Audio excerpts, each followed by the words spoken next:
ഞാൻ ഇങ്ങോട്ട് പോണേ. ഹലോ, അപ്പം ഞങ്ങൾ ഓസിയൻ ഷോ കാണാൻ പോവാണ്. നമ്മുടെ മലപ്പുറം കോട്ടക്കലിലേക്കാണ് ഞങ്ങൾ പോകുന്നത്. ഈവനിങ് ഒരു 4:30 കഴിയുമ്പോൾ ഞങ്ങൾ വീട്ടിൽ നിന്ന് ഇറങ്ങിക്കുന്നു കേട്ടോ. ഇപ്പോൾ ഏകദേശം അവിടെ എത്താറായി.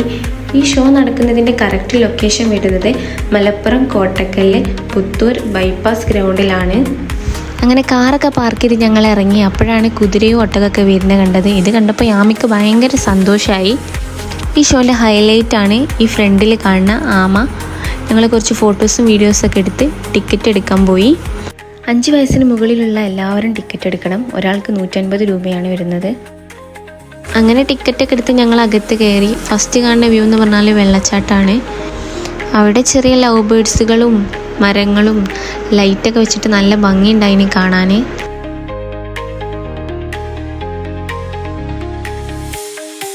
നെക്സ്റ്റ് നമ്മൾ ഒരു ഡോഗിൻ്റെ അടുത്തേക്കാണ് പോണത്.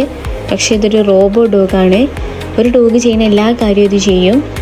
നമ്മളെ ബാക്കിൽ ഓടി വരും, നമുക്ക് ഷേക്കാൻ്റെ തരും, നമ്മളടുത്തേക്ക് ചാടും. അപ്പോൾ യാമയ്ക്ക് ഇതിനെ കണ്ടപ്പോൾ ചെറിയൊരു പേടി ഉണ്ടായിന്. പിന്നെ നമ്മൾ കുറച്ച് നേരമൊക്കെ ഞങ്ങൾ അവിടെ നിന്നപ്പോൾ നമ്മൾ റെഡി ആയി നോക്കും. ഇത് ഭയങ്കര ഇഷ്ടമായി.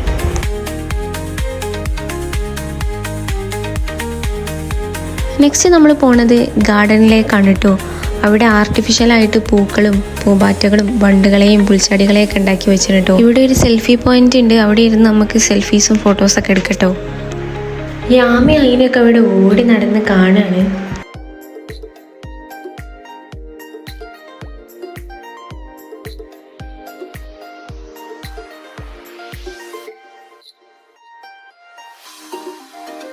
അതുപോലെ തന്നെ ചലിക്കുന്ന ഡൈനോസർ, ആന, കടുവ ഇതൊക്കെ അവിടെ ഉണ്ടായിരുന്നു. യാമിക്ക് ഡൈനോസറിനെ കണ്ടപ്പോൾ നല്ല സർപ്രൈസിങ് ആയി. അവൾ ഫോണിലും ടി വിയിലും മാത്രമേ ഡൈനോസറിനെ കണ്ടിട്ടുള്ളൂ. അപ്പോൾ അവൾ എന്നോട് ഇങ്ങനെ പറയായിരുന്നു, ഉമ്മ അതവിടെ ഡൈനോസർ ഉണ്ട് എന്ന്.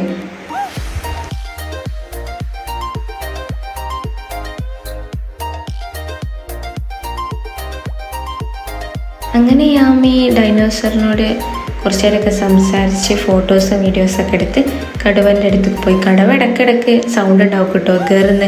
അപ്പോൾ അവൾക്ക് തൊട്ട് നോക്കാനൊരു പേടിയുണ്ട്. പക്ഷേ അബ്ബ ഉണ്ടായതുകൊണ്ട് അവളിങ്ങനെ തൊട്ട് നോക്കണൊക്കെ ഉണ്ട്. പിന്നെ ആനയുണ്ട്. ആനൻ്റെ അടുത്ത് പോയി തുമ്പിക്കൈയൊക്കെ ഒന്ന് തൊട്ട്. എല്ലാവരുടെ അടുത്തേക്കും വേണമല്ലോ പോവുക, ആർക്കും ഒരു പരാതി ഉണ്ടാകാൻ പാടില്ലല്ലോ. അപ്പോൾ അവർ ഈ പൂക്കളും വണ്ടുകളും പൂമ്പാറ്റകളൊക്കെ നല്ല ഭംഗിയിലാട്ടോ സെറ്റാക്കിയിട്ടുള്ളത്. ഇനി പോകുന്നത് ഈ ഓസിയൻ ഷോയുടെ ഹൈലൈറ്റായ കടലിൽ മാത്രം കാണുന്ന ഷാർക്കിനെ കാണാനാണ്. ഒരുപാട് ഷാർക്കുകളെ നമുക്കവിടെ കാണാൻ കഴിയും. അത് കഴിഞ്ഞ് നേരെ ചെല്ലുന്നത് അക്വേറിയത്തിലേക്കാണ് കേട്ടോ. കടലിൽ കാണുന്നതും ഫ്രഷ് വാട്ടറിൽ കാണുന്നതുമായ ഒരുപാട് വെറൈറ്റി മത്സ്യങ്ങൾ നമുക്കവിടെ കാണാൻ സാധിക്കും. സ്പോട്ട് ഫിൻ എന്ന് പറയുന്ന ഫിഷാണ് ഇട്ടത്. അതുപോലെ നല്ല നീളൻ വാലുള്ള തിരണ്ടി ഉണ്ട് കേട്ടോ ഇവിടെ. അത് നീന്തനെ കാണാൻ തന്നെ നല്ല രസമാണ്. ഇത് അരാപ്പയ്മയാണ് കേട്ടോ, നല്ല നീളമുണ്ട്. യാമിക്ക് ഏറ്റവും കൂടുതൽ ഇഷ്ടമായത് ഇതാ ഈ കാണുന്ന ഗ്ലോ ഫിഷുകളാണ് കേട്ടോ. വലിയ അക്വേറിയത്തിൻ്റെ ഉള്ളിൽ ഒരുപാട് കളറിലുള്ള കുറേ മീനുകൾ. നല്ല രസമുണ്ടായിരുന്നു കേട്ടോ കാണാൻ.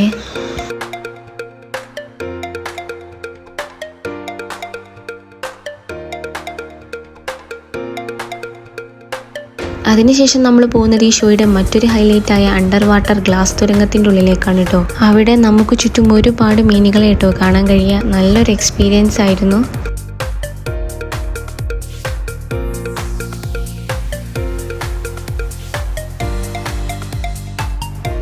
ഇത് ബട്ടർഫ്ലൈ ഫിഷാണ് കേട്ടോ. ഇതിൻ്റെ ഒരുപാട് വെറൈറ്റികളുണ്ട് കേട്ടോ ഇവിടെ.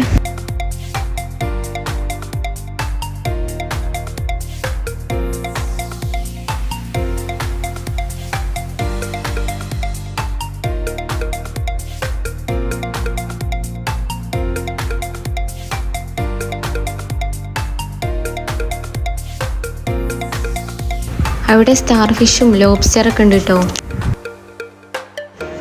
അങ്ങനെ മീനുകളെയൊക്കെ കണ്ടുവരുമ്പോഴാട്ടോ അക്വേറിയത്തിൻ്റെ മേലെ ഇരിക്കുന്ന പൂച്ചക്കുട്ടിയെ ഞങ്ങൾ കണ്ടത്. അങ്ങനെ അക്വേറിയത്തിൻ്റെ ഷോ ഒക്കെ കഴിഞ്ഞപ്പോൾ അവിടെ ഏതാ അണ്ടർ വാട്ടർ കൊട്ടാരുണ്ട് കേട്ടോ.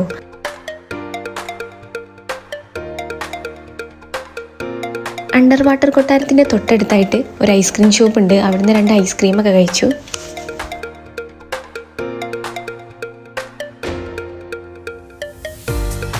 അങ്ങനെ ഐസ്ക്രീമൊക്കെ കഴിച്ച് ഞങ്ങൾ നേരെ കൺസ്യൂമർ സ്റ്റാളിലേക്ക് പോയി. അവിടെ ഒരുപാട് ഷോപ്പുകളുണ്ട്. കുട്ടികൾക്ക് വേണ്ടിയിട്ടുള്ള കളറിങ് ബുക്സുകളൊക്കെ ഉണ്ട് കേട്ടോ അവിടെ. പിന്നെ പലതരം ചിപ്സുകൾ, ഹൽവകൾ, ഫാൻസി ഐറ്റംസ്, ടോയ്സ്, നൊസ്റ്റാൾജിക് ആയിട്ടുള്ള മിഠായികൾ, ചവിട്ടികൾ, ബെഡ്ഷീറ്റ്, അച്ചാറുകൾ, അങ്ങനെ പല ഷോപ്പുകളുണ്ട് കേട്ടോ. അവിടുന്ന് നേരെ ഞങ്ങൾ പോയത് ഫുഡ് കോർട്ടിലേക്കാണ്. ഒരുപാട് ഫുഡ് ഐറ്റംസ് ഉണ്ട് കേട്ടോ. ചായ, ജ്യൂസ്, സ്നാക്സ് ഒക്കെ ഉണ്ട്. ഫുഡ് കോർട്ട് കഴിഞ്ഞാൽ പിന്നെ വരുന്നത് വലിയവർക്കും കുട്ടികൾക്കും വേണ്ടിയുള്ള ഒരുപാട് റൈഡുകളാട്ടോ. ഈ റൈഡുകളിൽ കയറണമെങ്കിൽ എക്സ്ട്രാ പേയ്മെൻറ്റ് ചെയ്യണം. ജനുവരി 31 മുതൽ ഫെബ്രുവരി 20 വരെയാണ് കേട്ടോ ഈ ഷോ ഉണ്ടാവുക. ടൈം വരുന്നത് വർക്ക് ഡേയ്സിൽ ഉച്ചയ്ക്ക് 2 മണി മുതൽ രാത്രി 10 മണി വരെയും, ഹോളിഡേയ്സിൽ രാവിലെ 10 മണി മുതൽ രാത്രി 10 മണി വരെയും. ഇവിടെ ഇത് മാത്രമല്ല കേട്ടോ, പല സ്റ്റേജ് ഷോസും നടക്കുന്നുണ്ട്. ഹനാൻഷ, റിമി ടോമി പോലുള്ള ഫേമസ് ആയിട്ടുള്ള ആൾക്കാരൊക്കെ വരുന്നുണ്ട്. അപ്പോൾ വരാൻ കഴിയുന്നവരൊക്കെ ഫാമിലിയും കൊണ്ട് വരിക, ഷോ എക്സ്പീരിയൻസ് ചെയ്യുക. അപ്പോൾ ശരി, ബൈ.